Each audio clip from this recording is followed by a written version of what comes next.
Why? Ito yung risk to reward ratio recovery rate. Or sabihin natin na pag nag-drawdown ka, ganito rin kalaki yung move na kailangang ilaw ng market para maabot mo yung TP mo.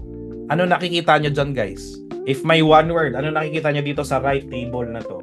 Diba? The more drawdowns you incur, the larger retracement you need from the market.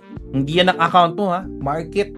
What if yung market nag-drawdown ka ng sobrang laki tapos nag-sideways ng 2 linggo tapos nag-against sa'yo, sunog ka dun. Sample, laki ng move. Tapos ang aga mo pumasok, tapos nag-sideways ng sobrang tagal. O bilang gumanon, wala na, hindi ka nababalikan nun, maniwala ka. Enough na yung retracement na yan para hindi ka balikan. That's why one of my main goal, even in Izanagi, is when Izanagi reach at level 5, it's a warning even for us. Even for me.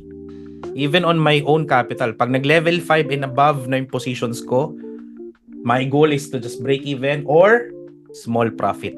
I'll trade the wins on another account. At tatarakan ko yung level 5 sa isang account na may cut loss na.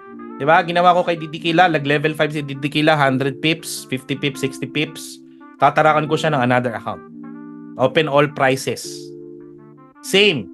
Pag nag-draw down yung shadow technique ko, whatever shadow technique that is, specifically if I'm deploying from my clients, pag nag-level 5 in trades, my goal is just small profit or break even, pero may nakaabang akong trade, another account na malaki yung lot size pero may cut loss. Doon ko na dinedeploy yung mga scalping, bounce trading, swing trading, na doon ako kumikita. Hindi na kay shadow technique.